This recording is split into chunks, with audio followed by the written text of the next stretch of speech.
Welcome to another episode of Beyond Physical, where we talk about the mental, emotional, social, and at times spiritual benefits of exercise. We believe that exercise is more than movement, and this podcast is our attempt at sharing that message with the world by sharing our own as well as our guests' experiences and knowledge. If you enjoy it, we ask that you please spread the message by leaving a rating and review, or even better, by sharing with a friend. All right, guys, welcome to Beyond Physical. Here with Jon Corne, a seasoned growth and marketing specialist, advisor, and executive with a repertoire including, which I had no idea of, LV, Louis Vuitton, Spotify, and most notably for us, I think here at Horizon, AG1. He's an explorer, a nomad, a thinker, and a good dude. Welcome, Jon. I like that last part. Yeah, I had to add that in. That's the most important part. It is the most important part. In no particular order. Leave everything else. That last part's the best part. Exactly. But just for context, so you guys know who we're chatting to today, Jon, thank you for the time. Thanks for making the effort to take some of your holiday time to chat. Because of our organic conversations on the couch as you've been coming in and out of the gym, I thought you're a very interesting person to talk to. I think Chad can support that. Yeah. We've had lots of questions. We kind of stop you from training because we kind of like rail you with all these questions as you're coming into the gym. I'll take the rest. But how's it been in Cape Town? How's wilderness? Cape Town's been a pleasant surprise, mate. You know, one of the reasons I came here is a friend sort of pitched it to me as trails, mountains, water, and wine. And I was like, that sounds really good. So I was looking for a place to settle for about a month or two. Came down, didn't realize Cape Town had all this. It reminds me a little bit of if they mix sort of Sydney and Hong Kong together. You know, they've got the mountains, you got the beach, you got people are incredibly fit here. I think I'm like the bottom 10th percentile as it relates to endurance, which doesn't feel normal to me, but it's nice and humbling. So I'm really enjoying Cape Town. And you've kind of you've dropped in with a very fit group. Your Danish friends and Canadian friend.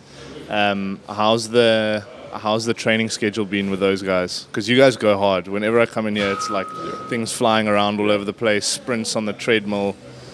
Yeah, man. The week before I arrived in Cape Town, I was in Italy. You know, driving through Tuscany. I probably did about 20 Ks that week, running between the hills and things like that. The week I arrived, I think I did I'm trying to think in meters, but like 4,000 meters of elevation and like 100 kilometers on the legs. And I was trying to keep up with these guys because they're younger and they're fitter. And so it's good to do that. But I'm also training for a high rocks. They're training for high rockses and marathons and things like that. And so it's a mixture of endurance, cycling, being in this gym, other gyms. It's fun. It's good.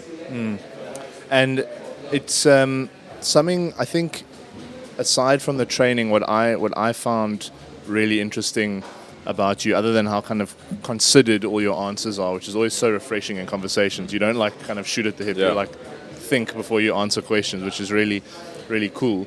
Is your background? You've got a very diverse career background, which kind of, from my observation, really sort of has, if you have to look at what you've done, has this amazing long tenure with AG1, which I think most of our listeners are aware of. And you did about a 8-year stint with them. 7 years. 7 years, but before that, you were a personal trainer. You worked as a sales rep at Louis Vuitton. Then you did some sort of consultative, I think, work at Spotify. How did you end up at AG1? Why did you take that step? And had you any idea that it would just blossom into this hyper growth kind of company like it did and like it has? Yeah. So the journey towards AG1 and all the mix of experiences that I had, as you said, personal trainer. I then, went into KPMG. So I was a consultant and accountant for about 3.5 years. Louis Vuitton sales associate, that was more of a summer job. My father worked there for about 30 years. Spotify, I was on a marketing board there with a whole bunch of other CMOs while I was at Athletic Greens or AG1. And that was all kind of leading up to something that I knew that I was quite interested in, which was this combination of health and business. Being at KPMG for a few years, I realized very early on it wasn't the place for me, but there was interesting things that I was learning there. I was doing my chartered accounting course as well, so I felt like I started that, so I had to finish it. So technically I'm a chartered accountant. I never use it, but I take some principles from that experience. And then, one day I sort of found myself knowing that this was not going to be the place where I was going to spend my time. The certainty and the linear progression that existed inside a place like KPMG, which is not bad at all, it's actually a good experience, just wasn't fitting my DNA, it wasn't fitting my lifestyle. Why do you think that is? I think I like unknown. I like uncertainty. One of the things that you said at the start of the intro was, I'm an explorer.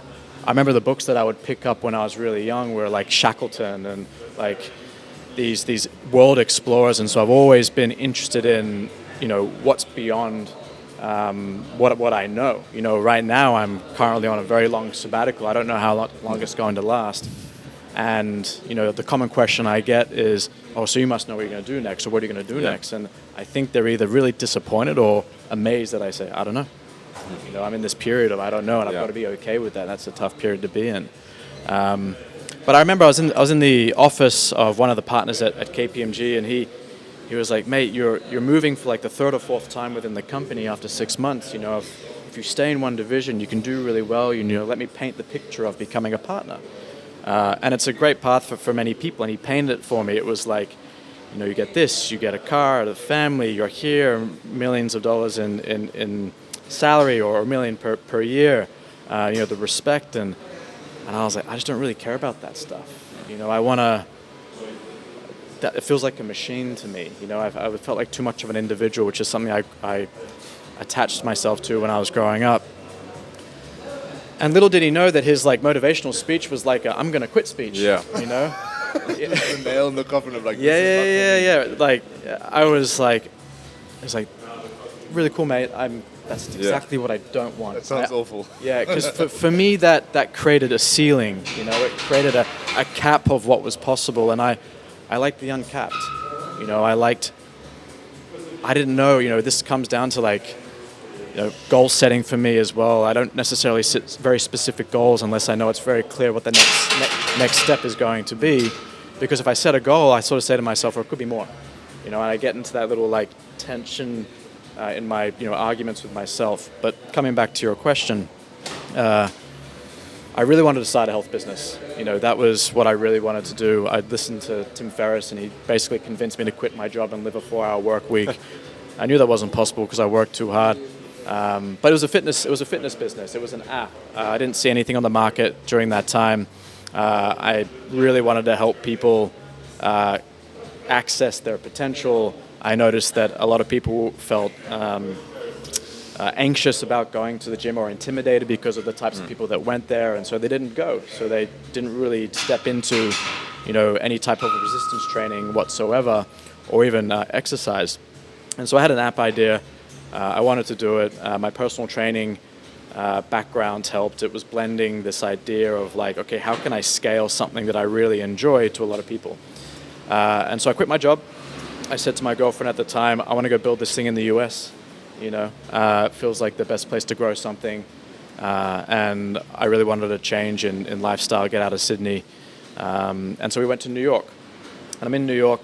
Before I went to New York, I didn't know how to start a business. Whenever I don't know how to do something, I just go, who knows how to do this? And I call them, and I'm like, can I take you out for coffee? That's usually my approach to these kinds of things.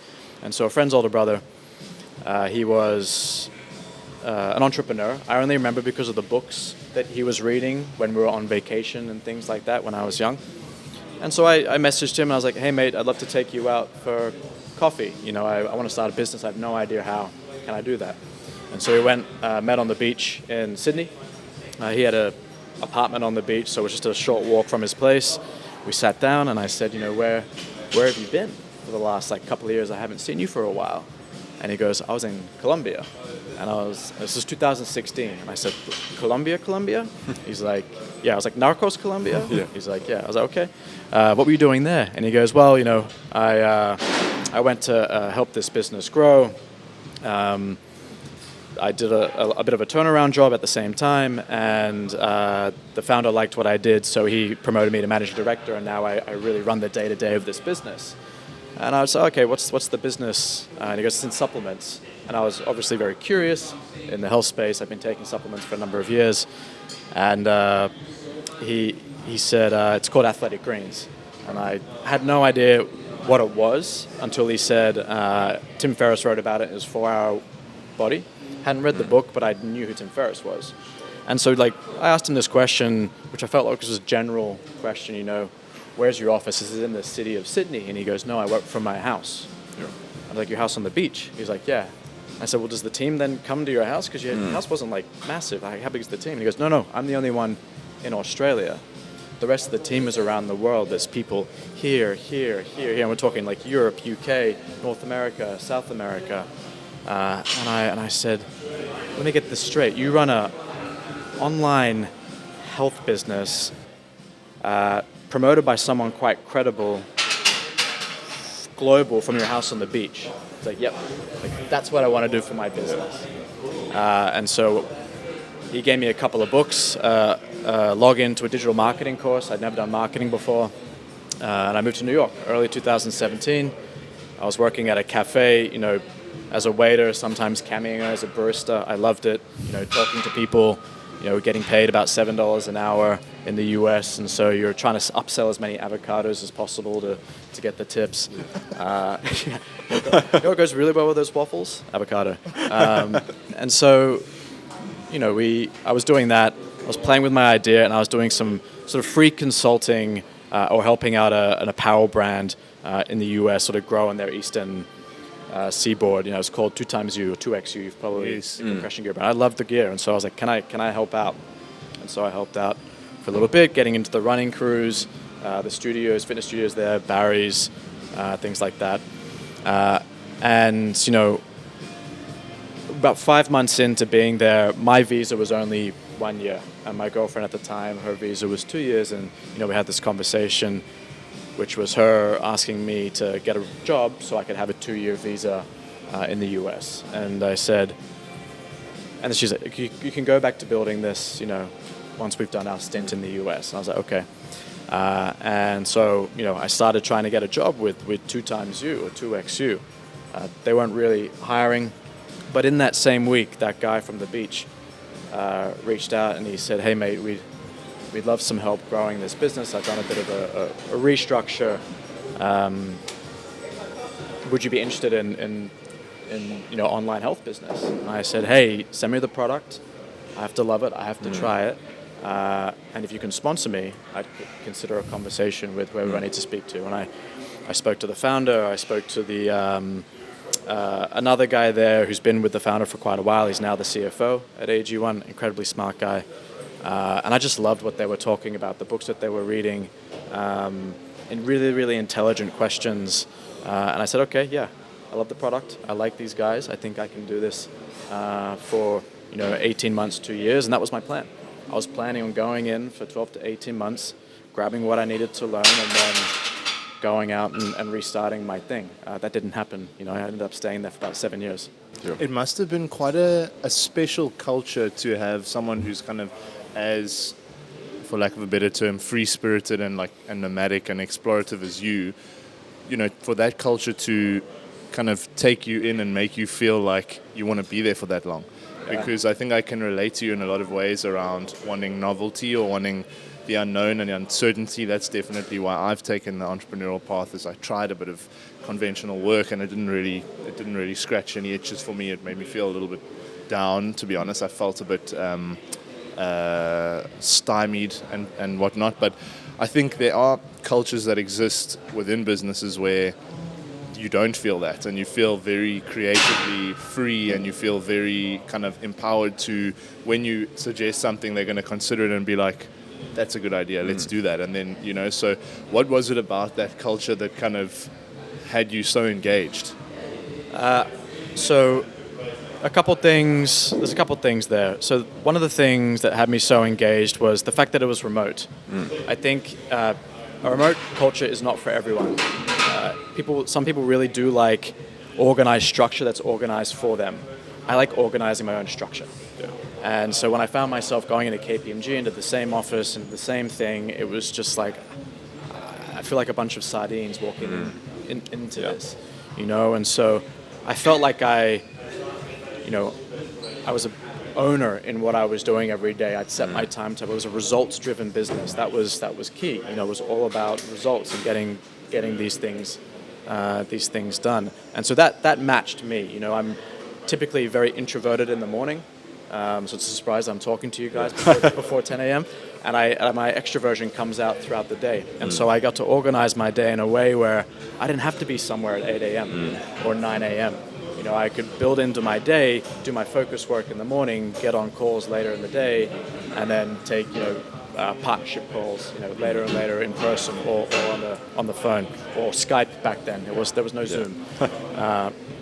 And so part of that was having that freedom that a remote culture can give you, but you then have to have your personal accountability as it relates to driving results. Otherwise, you're not going to be successful there, because it will weed out those people that are sort of freeloading or free riding in a remote culture. So that was one of the things that I really liked. The other thing was, you should have seen the book list that I was given when I first joined. It was like 50 books or something like that. And I was like, okay, these guys like to learn. I'm a forever learner. I like being a beginner. Every time I step into something new, I try not to do too much research on it and let the being inside of it be some of the research, and then the reading starts happening. So that learning culture that they built inside Athletic Greens really, really, really attracted me. I felt like that combination of that learning, that high accountability, that high ownership, and the fact that I could do this from anywhere, I was like, okay, this is a high performance culture here. And that's something that I'm often very attracted to. And what was the sort of roadmap around, or how did you end up being so involved with partnership management and growing that part of the business? And did you think at that time that it would become, it's not a meme, but it's like very, very well known that your guys, or when you were there, and I think it's continued, you've left quite a legacy with that, is their kind of, especially on the podcast touch points, the partnership kind of play by Athletic Greens is like super dialed, and it's, I think, probably, that's how I found out about Athletic Greens. So it's really like sorry to interrupt that. And like everyone is like, I've used this for like the past 5 years, and even like see you still, after each gym session, you still use your AG1. So everyone, I think, obviously genuinely believes in the product, which is what actually sells it. It's the authenticity behind obviously the whole brand. But everyone obviously actually believes in the product, that they are all using this. So there's kind of two pieces here. There's the partnership, how I got involved, and then the quality, right? But those two things are connected. That's why I'm tying them together. So when I joined, one of my roles was to grow partnerships. It wasn't, say, do podcasts, do YouTubers, do Instagrammers, do TikTokers. At the time we had ways where the product would sort of fit in upsells of personal trainers or trainers that had PDFs online, and you'd be in their sort of upsell path. And the strategy behind that is you've connected with a customer that's come through at a moment where they're very interested in taking care of themselves, and so it's very natural to show an adjacent product, which is part of their holistic approach to health and wellness. I'm sure you guys do it here. Someone comes in for the gym session, and then all of a sudden you start talking about nutrition and supplementation and things like that. And so that was the original path. Very high leveraged activity. The challenge is like you don't build a brand in that way. It's hidden behind sort of paywalls, and one of the things that I was doing at the time at the business was just poking around the affiliate platform. Affiliate platforms are typically used for media publishers, to get a commission on certain sales and things like that. And the reason I was poking around there is, being at KPMG, being relatively analytical, I knew my way around data. And all of a sudden I started seeing these different partners that we'd been working with for a number of years or a little bit of time, and we're just tracing everything. And there were, I think, the Tim Ferriss show and maybe Lewis Howes were the two pods that we'd been working on for a little bit of time. And as I looked at that and I tracked the sales and everything and what we were spending, I started to realize that they weren't structured very well. We were hemorrhaging cash. And so, it was a bit of a curiosity. I was like, okay, so podcasts, I listen to podcasts. I remember that SurveyMonkey ad from one of the first most notable podcasts being Serial, which was a true crime podcast. And I just remember like that ad just constantly playing in my ears. That's really what I remembered about I couldn't remember what happened in the whole show except SurveyMonkey's ad. And I was like, that's interesting. And so I started diving into this podcast space, reading about it, and noticing that the way that people were talking about it, and there weren't many, but they were talking about it in ways in which I'd heard the early Facebook operators grow Facebook or their Facebook spend or get that early arbitrage, and the same with early Google ads in maybe the early 2000s or mid 2000s. And so I started thinking, okay, well, there's a white space here for attention or accessing attention and distributing your product digitally. And so then I started creating, okay, well, there's podcasters, there's YouTubers, there's Instagrammers, there's media buying on Facebook and all these other mediums. I started to think about how does a human make a supplement decision? And I was just fortunate enough to be a personal trainer and be one of the people that people would ask, hey, you seem to know what you're doing. What supplements do you take? And of course, the personal trainer me went, let's not talk about supplements. Like, what are you doing about your food first, And so, but of course I would answer and I would say, look, there's this guy I follow. I trust his research. I trust what he does. I think and I believe, I've never met him, but he focuses on quality as well. And so whenever I see him mention something, I look into it and I go see where I can buy it. And so that sort of hit me as like, a supplement recommendation is a trusted recommendation. And there's different character arcs on where you are on your knowledge journey or your health journey. And I was here, this guy I looked to was here, and people that were asking me questions were down here. So I was their bridge between the two. And so I was like, okay, well, I make supplement decisions by the people that I trust out there that are in the space. And so I looked at Tim and I looked at some of these other guys and I was like, well, who's someone else that I listen to and why do I listen to them and trust them? And one of those guys was Rich Roll. I don't know if you know that podcast. I think he's got an incredible podcast, asks incredible questions. And, I reached out to him and I reached out to a whole bunch of other people in the health and wellness space, running personal development and things like that. And it was all about getting the product in their hands, having them try it, and we would never work with anyone unless they actually took the product. So it was rarely that I followed up with them. They would follow up with me and go, I love this stuff, And that was kind of the guerrilla style, marketing, gifting the product out and seeing if they like it. But the whole idea and the whole strategy was about who is our customer, how do they spend their time, what's the quality of the attention that they're applying to this medium, and how high is the trust in this level of influence. I think advertising at the end of the day, or marketing, or your relationship to a brand just comes down to trust, right? And if I go back across those things, it was, okay, there's all these mediums, there's podcasters, there's Instagram ads, there's TV, there's all this kind of stuff. All the other supplements are yelling the exact same feature benefit battle on Facebook. We could go on there, but all of a sudden, everyone else is next to us shouting the exact same stuff. How do you trust which brand to take? It's a wild west. There's so much snake oil out there. And I was like, okay, if they're all there, and that's an infinite amount of impressions that you can buy, if I partner up with someone like a Ferriss or a Huberman or a Rich Roll or whoever, there's a finite number of impressions there. There's 1 million people or 500,000 or 100,000 people listening. And if we have that spot and they love our product and they're taking our product, then whenever someone's engaged with their podcast, they're hearing us. They're not hearing anything else. There's no other brand in there. If they start promoting other brands, they start looking like a cheap coupon book, these creators. And so I looked at it as like real estate. You know, I had the monopoly board for my team, and on each of the bits of real estate, I put an AG1 pouch. And I said, hey, we want to own all the real estate, all the quality real estate out there. Authentic relationships with the individual, that they have an authentic relationship with the product and the brand. That's all we're going for. Let's go. Let's build a moat around the senses, a moat around audio, a moat around the ear. Because I just felt like podcast was such an intimate...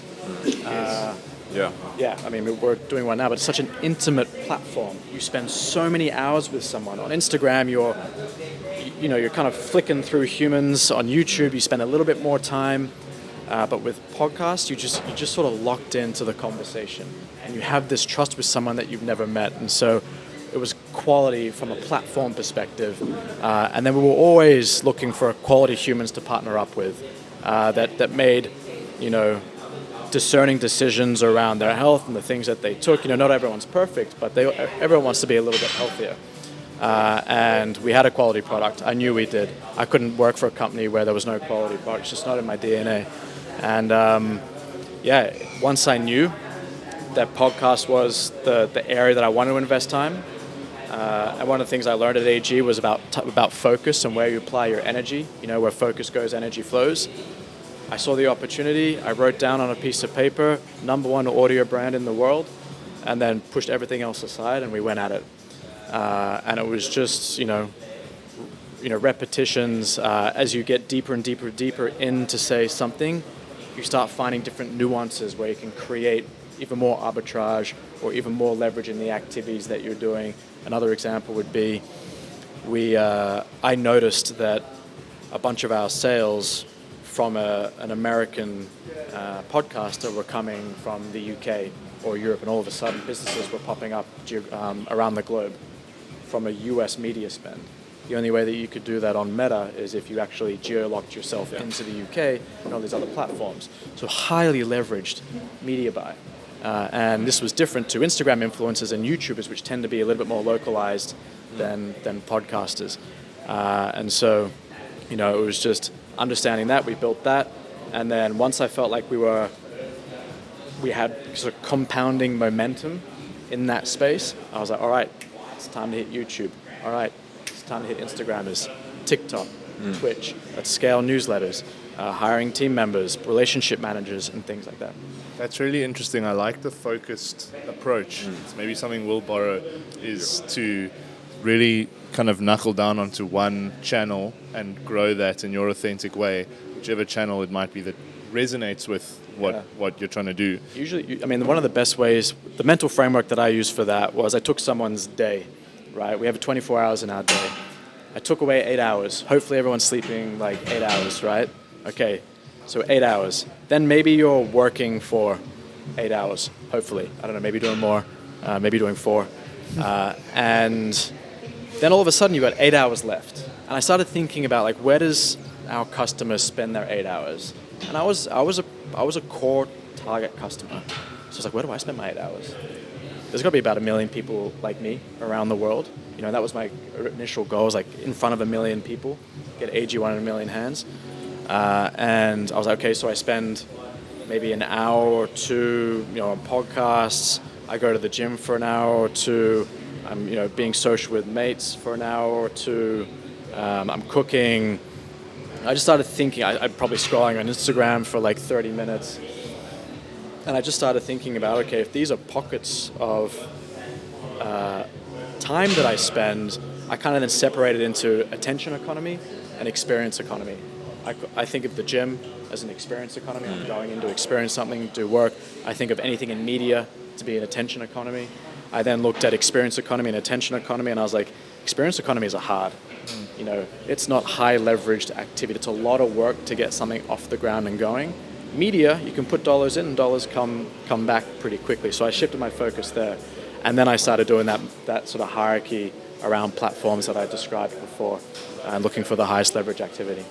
So you mentioned real estate and you mentioned arbitrage. So when you guys decided to hone in on podcast and that was the strategy that you wanted to take and you recognized that as an opportunity, what was the typical cost that you'd outlay on a partnership deal then, and where did that end up?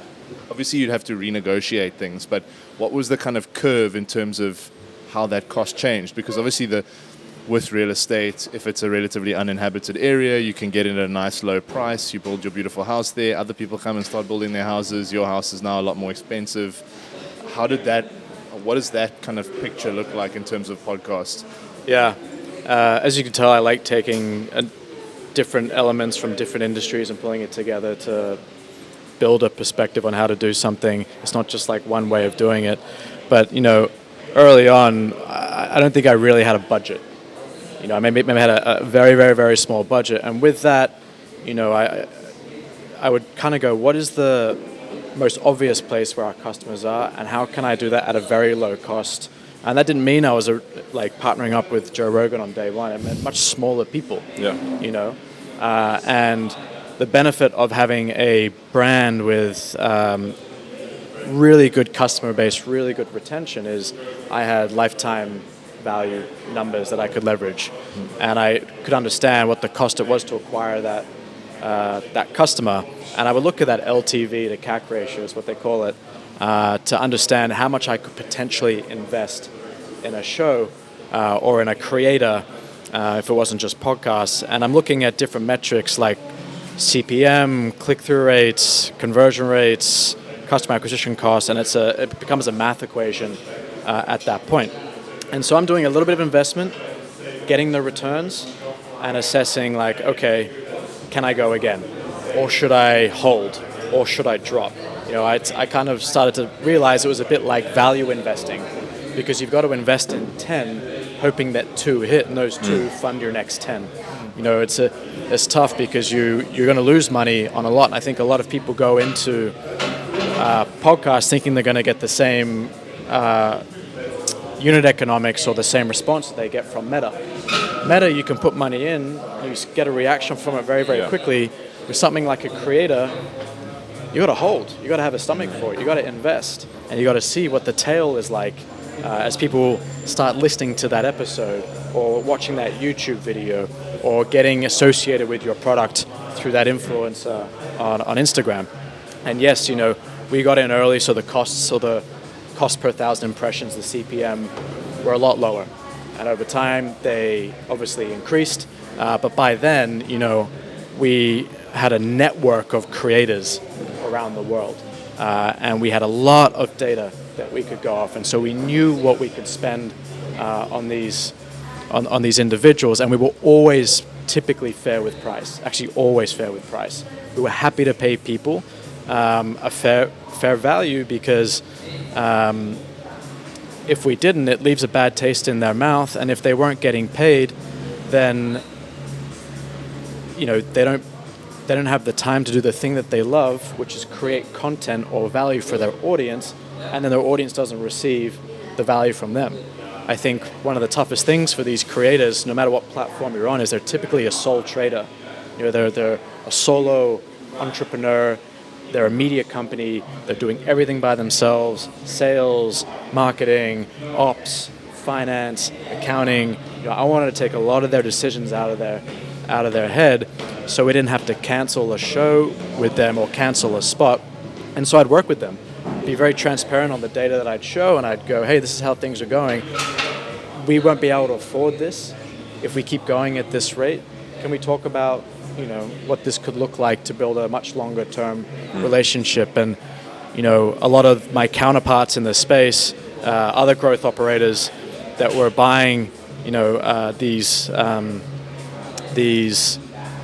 spots or inventory with the podcasters or influencers, etc., they would talk about them as if they were like Meta or or Google. You know, it's like Commoditize them. So it's like, hey guys, you got to work with this person. The CAC is so low, the CPA is so low, and I'm sitting there and I'm going like, these are human beings, man. Like, because what happens is if all of a sudden the CPA goes up or the CAC goes up, people do the meta thing and they cancel it or they stop the spend, and all of a sudden this individual is out of revenue, and they've got to go back and try and find another brand. So they got to go back into that sales cycle, pulls them away from creating great content. So I wanted to make it sure that like we could work with them for as long as possible at a fair price, and that's where we were happy to give them much more economic value than a lot of other brands. And so yeah, over time, it was low cost. It was also low investment. You could only increase investment when you're getting returns, of course, right? And so I had a portfolio of how I thought about it. And it was like portfolio investment analysis. 60% of our portfolio was like the S&P 500. You know, we had enough, we knew their returns, we knew what we could spend, and we could leave that. That was going to fund the next like 20 to 30% of investment, which was what I would call strategic stock picks or lookalike audiences. Okay, so it's working for this 60%. Are there any others out there that we don't currently work with that smell like, feel like, taste like these guys? Let's go put 20 to 30% of our budget here. And then I would have 10 to 20% in what I would call my crypto fund. And that was people that I didn't expect it to work for AG1, so well outside the health and wellness space. And every now and then you'd find someone that would really work and have an audience that trusted them and were engaged in their own health and wellness. And so we found some good lucky ones there. And any like those people that saw the podcast that you approached were like you're initially aiming to just get people who were already established, or were there people you're like, this person could be up and coming and they kind of fit what we aim to do, what our brand is, and invest in them, or were you initially just solely doing established podcasts? And no, let me ask you a question. You guys know who Andrew Huberman is? Yes. No one knew who Andrew Huberman was before he launched his podcast. He was much smaller. Some people in different spaces knew about him. I think he was on Tim's podcast before he launched.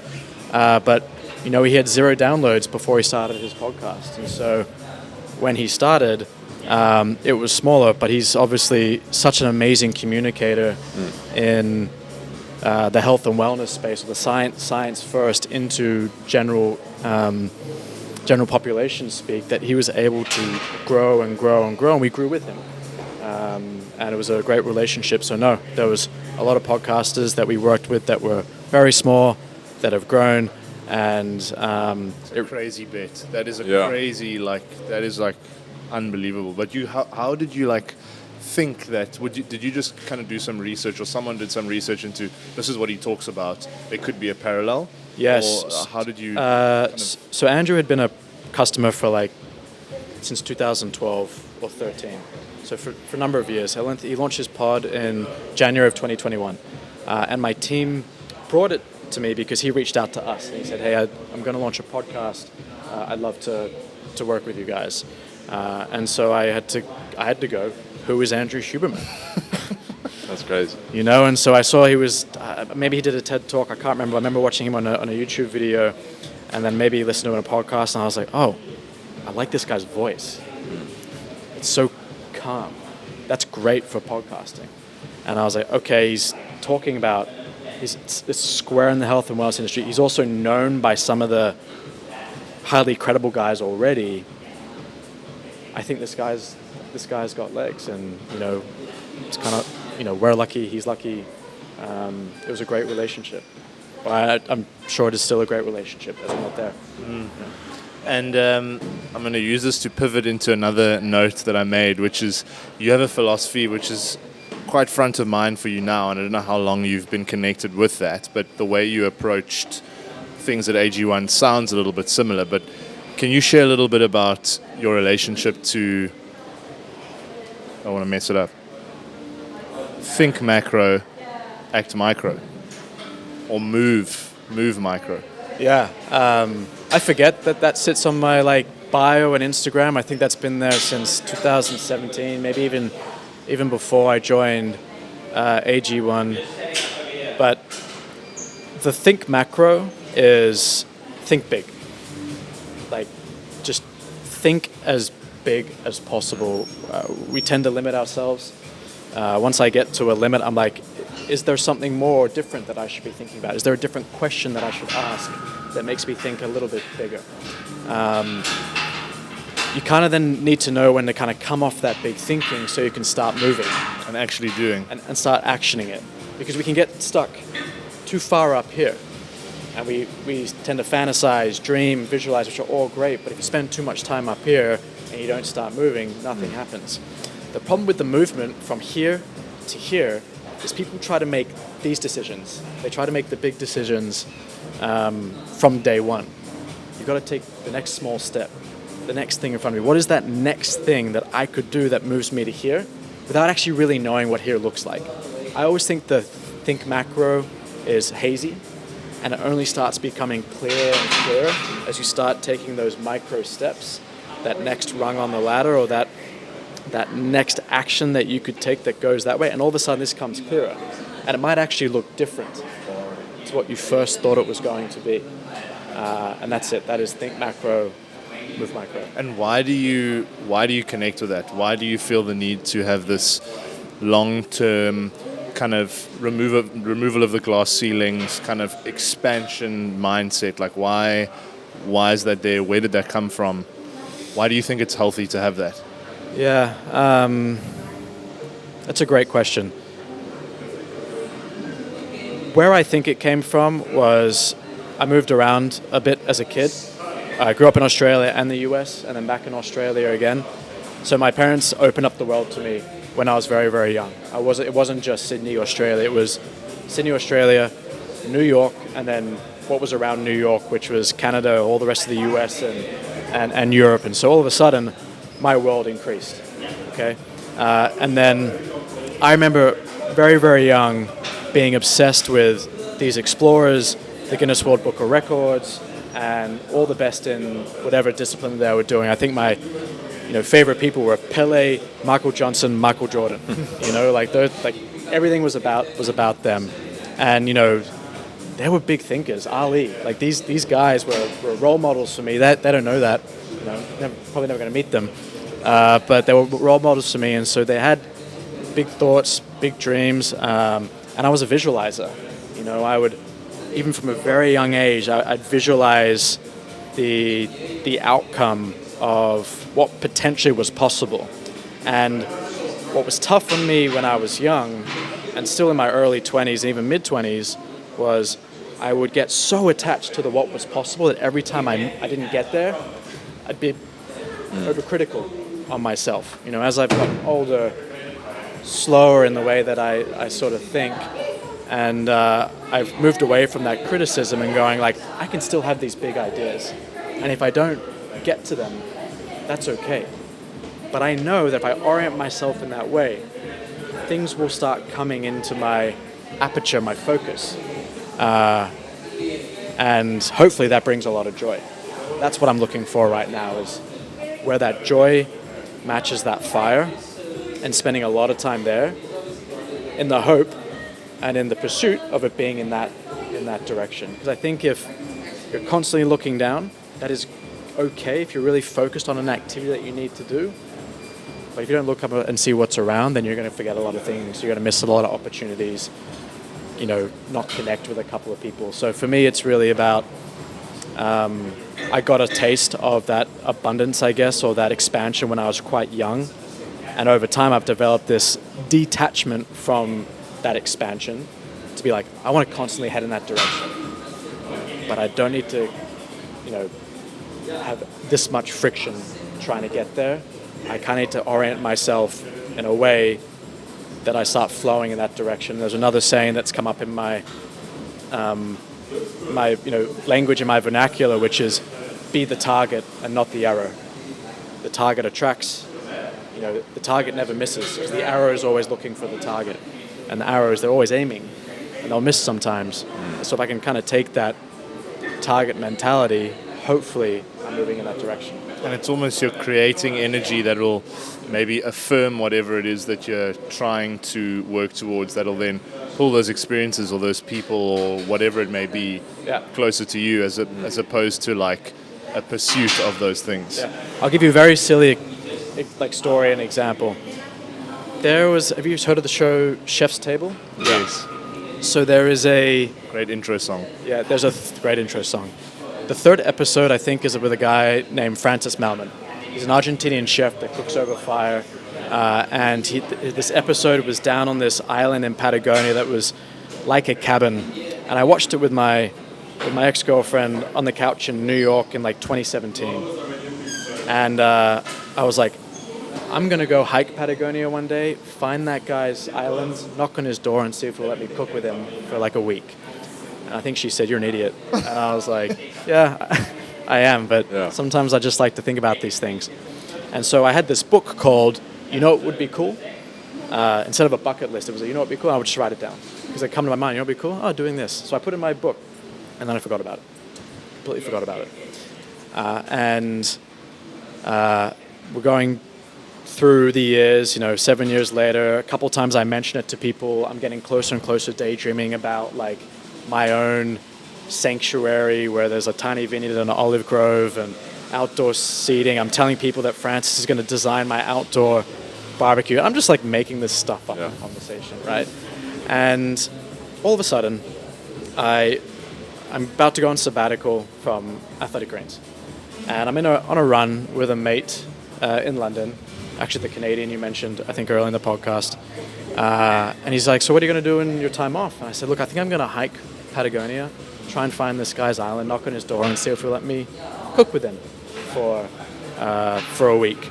And I was just throwing it out into the world, out into the universe, not expecting anything. And he goes, can I come?